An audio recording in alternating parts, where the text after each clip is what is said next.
Does media, as many people believe, have the power to change the world?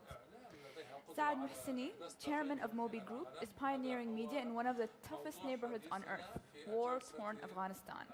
Tom Freston, former CEO, first of MTV and later of its parent company Viacom, knows full well the power of modern media to rock people's worlds.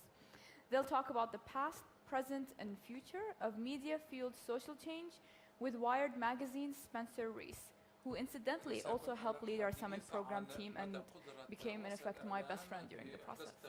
Welcome, Saad, Tom, and Spencer. Thank you very much. Hey, everybody.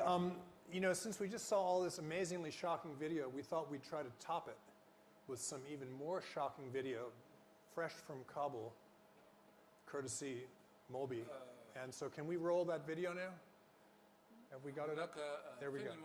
كنا نرى أنه سيحدث صدمة فيما يتعلق بما أرسلته لنا أو تراسلنا به في أفغانستان. هذا هو الفيديو.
روشن افغانستان غواره لیگ د روشن مخابراتي شرکت د لیگ لومړنۍ ملاتړ کوونکي AIB بانک او هومن شرکت په مرسته تاسو ته وړاندې کیږي. Okay, so what you just saw is promo for the Afghan Premier League, for those of you who didn't think such a thing could exist. And Saad here, as you've probably read in your program, is the chairman and founder. Needless to say, Afghanistan didn't look like that when MOBY wandered in 2003. Paint us a picture of what was media in Afghanistan in 2003. Well, we first went back to Afghanistan in 2002, and it was quite a... the country was absolutely... Were there newspapers? Well, there's some newspapers, very limited circulation. Television? There's obviously no television. No television? No television. The television had been banned during the Taliban. Some radio. But the country was basically in shock after 5 years of Taliban. But there was this enormous opportunity, obviously, to establish media outlets, and we saw the opportunity. Is it because it was destroyed or because there never was? I mean, Afghanistan is a very poor country. They had television. They had one state channel, which did come back in 2002, but limited programming.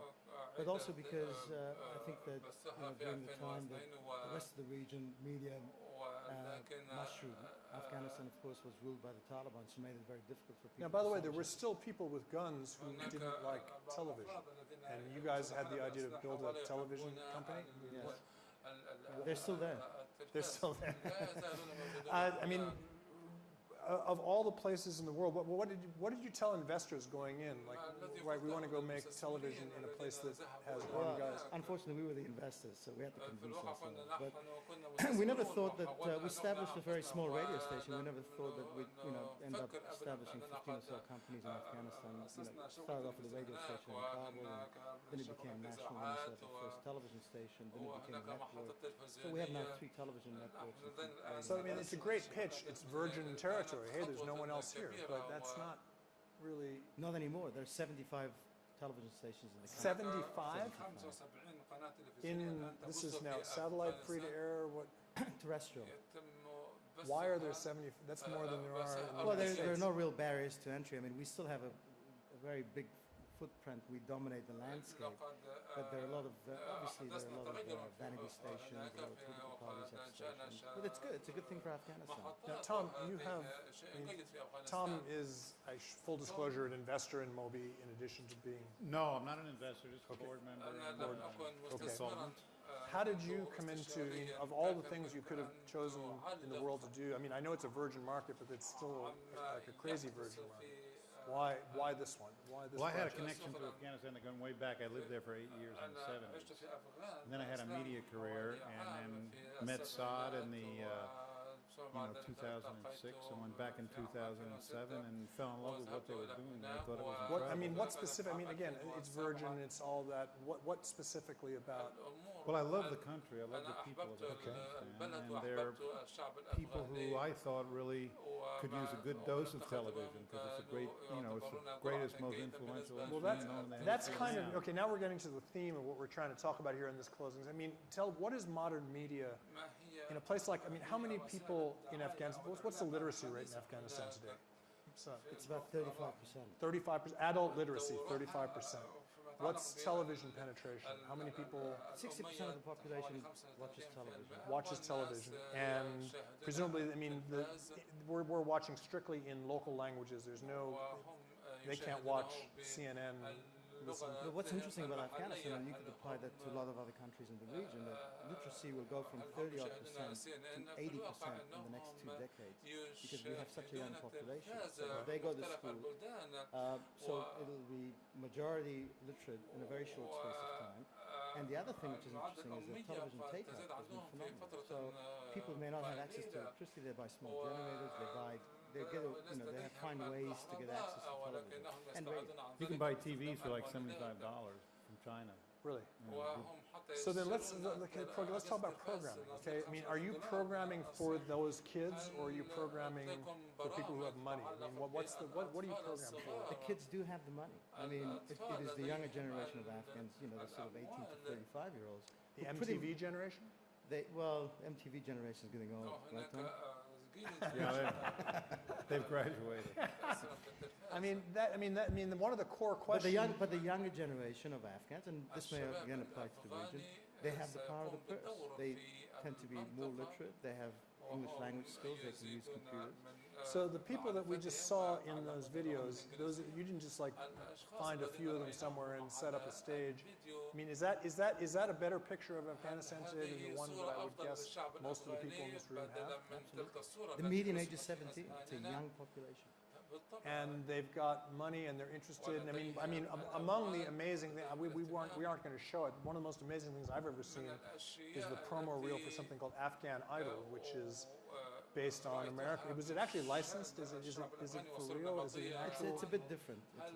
But it's singing and dancing, right, with women without. I mean, it's shocking stuff. How did that go down when you put? How long ago did you put that on the air? We're in season 8 now. Season 8. And the people that compete in that they survive. They don't get. Well, you will always have elements within any society that will resist change. But you have to understand that we cater to the Afghan masses. It's acceptable to them. If the majority of the population watches that program, it means that it's an endorsement of the program. And it's acceptable to them.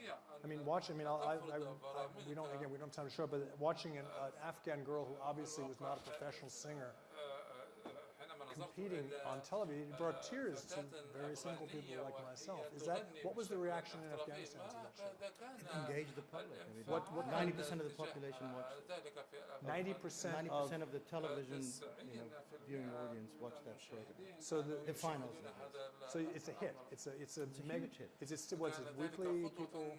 Well, I mean, it's like the Idol program. We have seasons and last for about 6 months, and next one starts in October.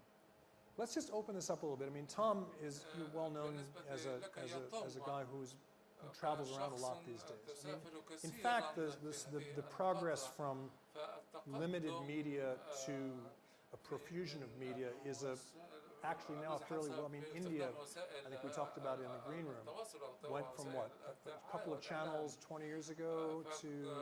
Well, India had like 1 or 2 channels in the 70s until really the Gulf War, and in the early 90s, there was this great appetite to follow that, and people started getting satellite dishes to take down CNN to follow the Gulf War. And Indians are very entrepreneurial.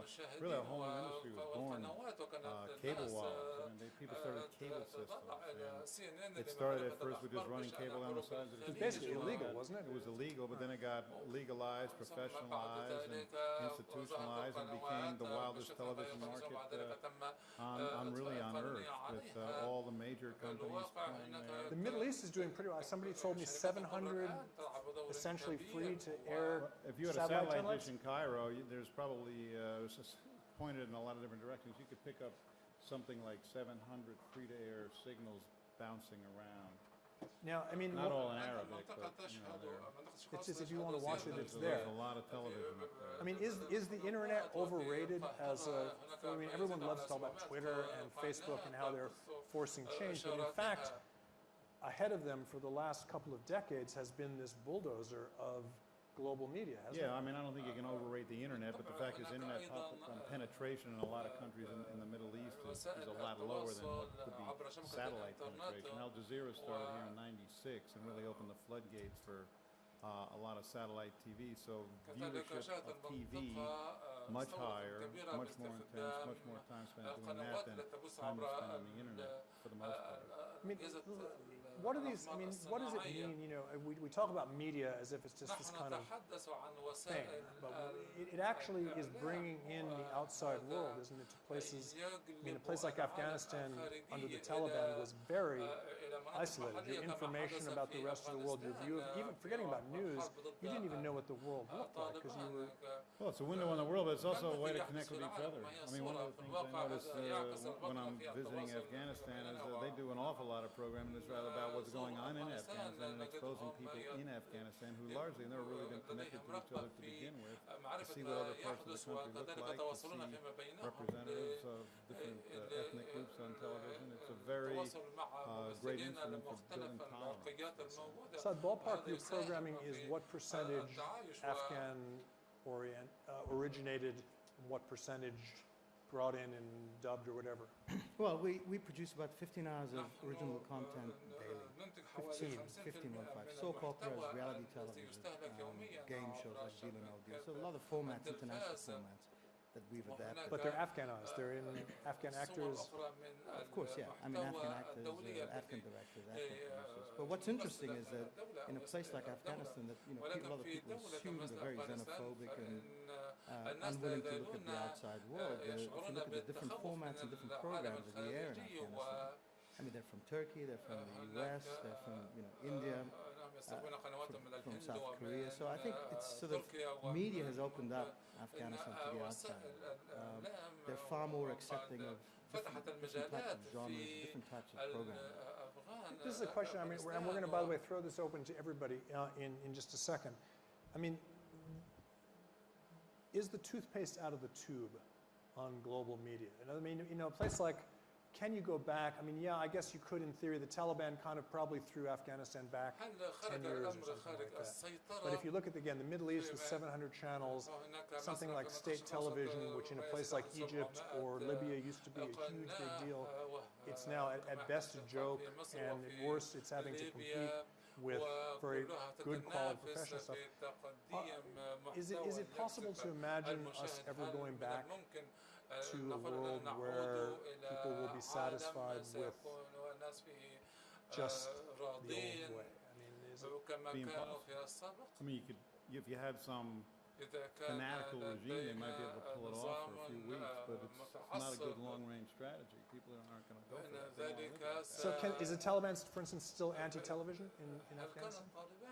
I would assume so. I mean, today obviously they need the media, so they don't blow up your towers. Well, we've had towers blown up. Difficult to say who's behind them, but as far as, I mean, if you look at Iran, for example, satellite penetration is 80%. Now, the regime does go and shut down distributors, and they go into people's homes. That was my very next question. Was I don't think, I think it's too late. We cannot turn back the clock. The world, people use new media in terms of communicating with each other, in terms of getting information out. The world gets to see what goes on in most of these places. You look at Syria. What happened during Assad Syria and what's happening now, there's a huge difference because we get to see footage of what's transpiring in Syria on a daily basis. Now, in fact, you guys have a channel called Farsi1, if I remember, which is nominally directed at the Farsi-speaking population of Afghanistan, but just happens to be visible as a satellite channel to much or all of Iran. Tell us a little bit about that. How does that work? Well, there are 120 million Farsi speakers, and we have a couple of channels that we air. It's mostly entertainment programs, some game shows, and we have viewers. Our biggest audience is in Iran. Do they try to jam it? Not lately. Not lately? Harass advertisers? So are the advertisers, I mean, what's the point of an advertiser if he's not in Iran? Well, I think a lot of brands, they have a longer-term view of So working on their who brands. advertises on Farsi1? You should watch it. Now you have to tell us. Come on. Give us. Well, I think most of the products have advertised at some stage. International brands. And so even Iran is not an impermeable barrier to something like television. I mean, you look at Afghanistan, right? Penetration of internet was under 5%. Now, Afghanistan is a very impoverished nation, even now. Now, something like 20% of the population has access to the internet. Most people have never had a laptop or a PC. They just have a mobile device. They can communicate with each other via Just Facebook. texting. They get news via this handheld device. So, we're also embracing, I suppose, digital technologies that exist out there. Have we got questions out here, by the way? Anybody with put up your hand if you do. I mean, one of the things that's fascinating about media is the sort of, I don't know whether you call it aspirational or inspirational qualities of it.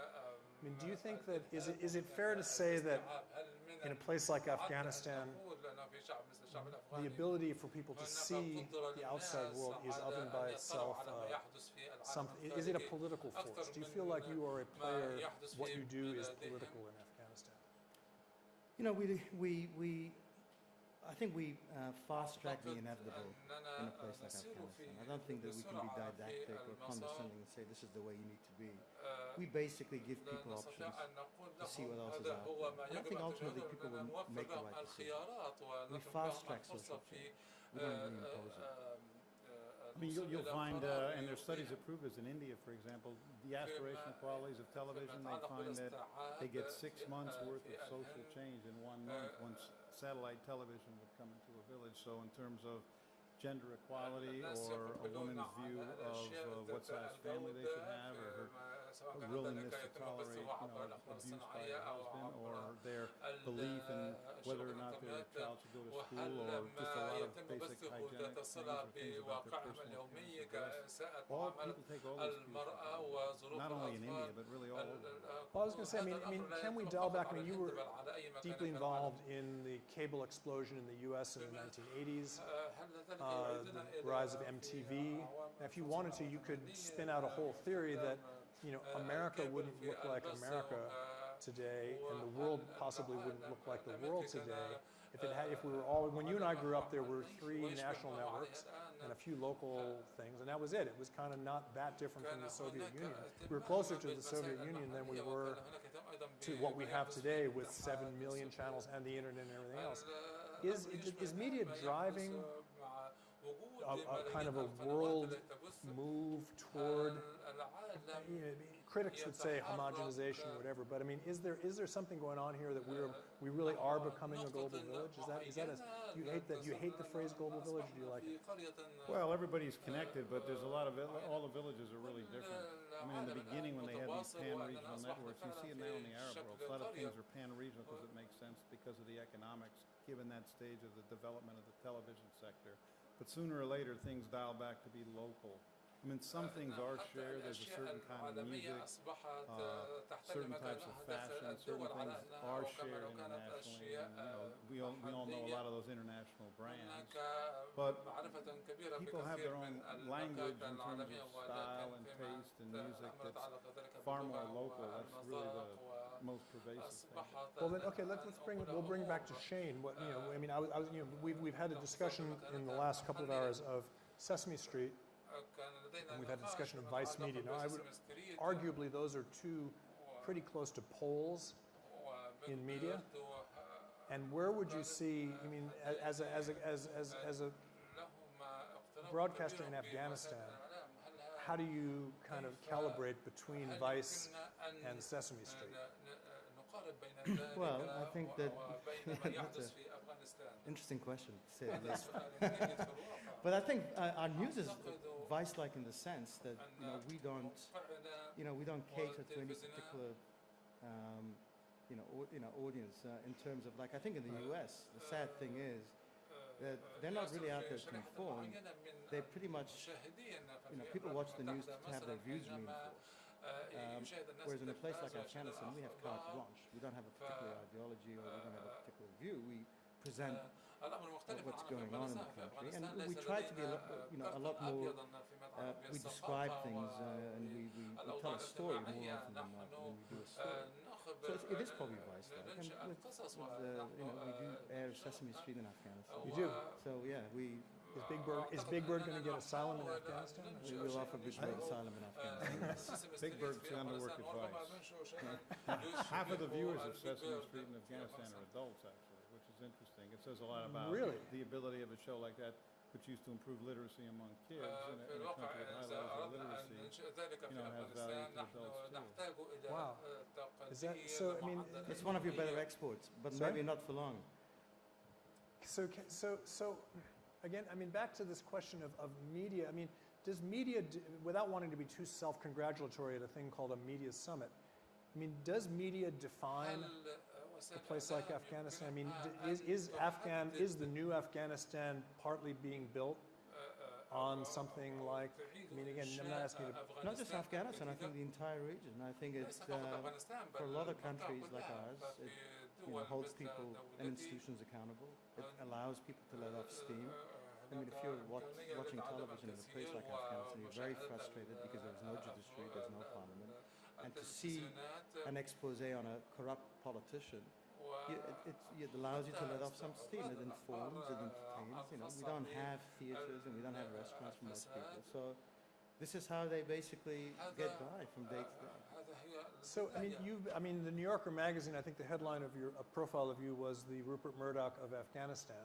I mean, without wanting to make any comment about Rupert, who I admire, and I think we all do, because he's, in fact, isn't News Corp a part investor in MOBY? Yes. Yeah, okay. There's always been, this thing about political power in media. I mean, obviously in a place like Afghanistan, which is very fraught politically, in theory at least, you have a lot of power. MOBY does. By your choice of what you put on the news, or your choice, everything you do is political. Or am I missing something? I think we derive that power from our viewers, and so we have to be very respectful of our viewers. So it's a power that you probably never really exercise, and you shouldn't even. Do you get called in to, I mean, typically media owners have a fraught relationship. We're not necessarily fraught, but they have a direct relationship with people in political power. Does that work for, do you guys you get called in and say, what are you doing running that stuff? Or please run this? Or not as much anymore. We keep our distance from the politicians. But, we have to deal with them on a daily basis. We've been locked up and we've been attacked and we've had our people arrested. Okay. Anybody out here with a question? Yes, here's the right hand. Thank you.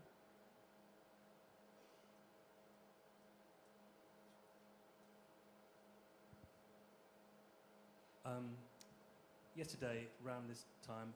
Sorry, could you identify yourself? Nick Grandy.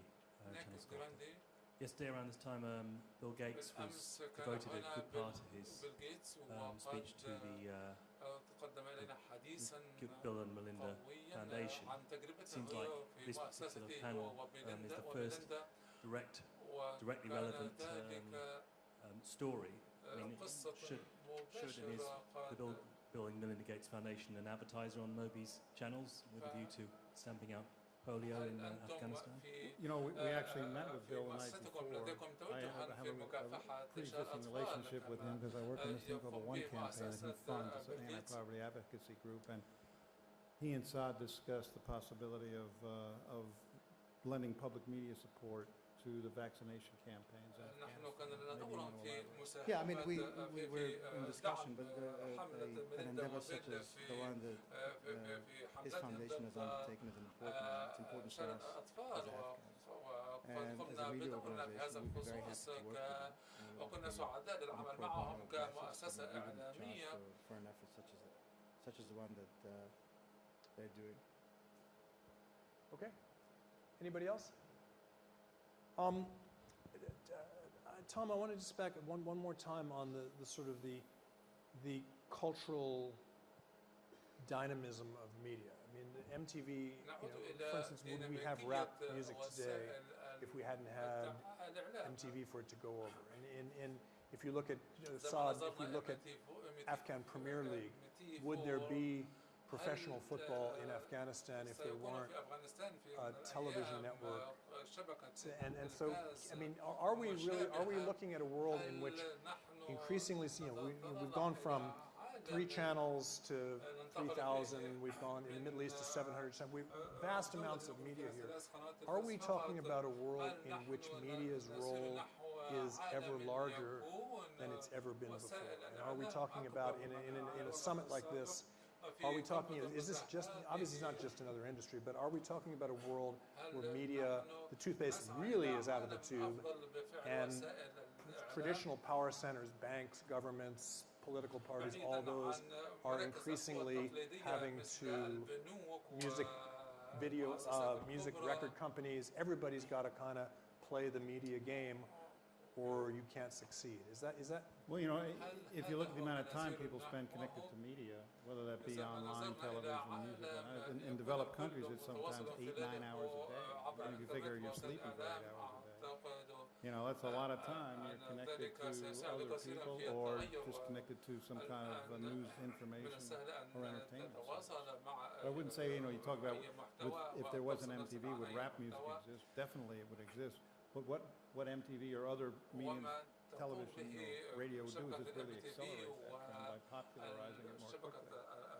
Well, I mean, in Afghanistan, I mean, they've not only gone from essentially zero media consumption to, even if it's 2 hours of television a night on a graph, that's a huge ramp. But they feed off each other, so digital feeds off television feeds off radio, they all feed off each other.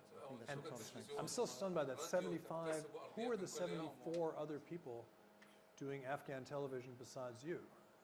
Well, there are a lot of legitimate businesses, but you also have a lot of politicians, and you have tribal chiefs. It almost sounds like an internet model where everybody's got their own. Yeah, we will see, some sort of consolidation in that country, plus probably in this region as well. You know, independent media has been one of the 2 great successes in Afghanistan. People love to point to all the failures in the last 10 years. What's the other one? The other one would be phones. I mean, there was 10,000 landlines in the entire country when the Taliban fell. Now there's like 17 million cell phones in a country of 30 million people. So imagine that. They're really connected to each other. That's a whole other thing, the kind of social change that comes out of just the impact of cell phones. So in a certain kind of way, I mean, is it TV versus the Taliban? I mean, do you consider yourself an instrument of freedom and in this? I mean, it sounds that way. I mean, well, I think we're agents of social change, but I think, to be honest with you, I think the Taliban have also embraced it. They watch it, they use it. How do they use it? Well, I mean, they go behind an attack or they have a statement to make, they reach out to the media. They send you guys a videotape and say, here's what we just did? They don't have to, they can post it online. And they have a Twitter account, they use Facebook. So it's not TV versus the Taliban. But I mean, again, socially, it kind of is. I mean, they've got a vision of a world in which there is no television, there is no internet, and you do certain things, and you guys are pushing by definition. And the only way they can communicate that vision is through television. So they're hoisted by their own petard. But how do they get out of that? I mean, they get out of that by, what, winning and then getting rid of you? Or? I don't know. You have to ask him that. But, you know, I think that Afghanistan will not return to an era of a Taliban type of era. We got 1 minute left here, if anybody has a question. And then we're going to all be... Anybody? Sorry, I didn't see. Okay.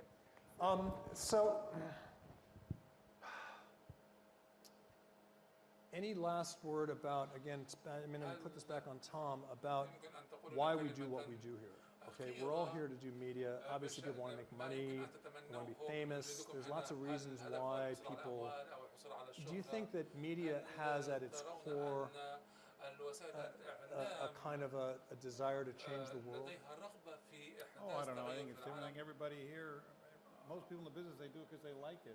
And their reasons because they like it are many. Maybe they want to change the world, maybe they want to make money, maybe they want to be on TV themselves. But at the end of the day, you got to spend your time doing something. You might as well spend your time doing something you like. And people are attracted to this field because it's exciting. And Saad, what about you? I mean, you were a banker, right?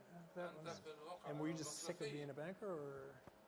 No, and I think this was a sort of an accidental business venture. But as Tom says, it can be a lot of fun, and you're impacting things. I think that's a byproduct of it. But we're business people, and this for us is a business, and we treat it like a business. But in the interim, if we can do some good, well, that's icing on the cake. Well then, okay, on that cheerful note, I think both you guys deserve a round of applause for working in a difficult environment. I mean, everybody else thinks they have a tough time. Everybody thinks they have a tough time. Saad, my hand goes off to you for the toughest, so thank you very much.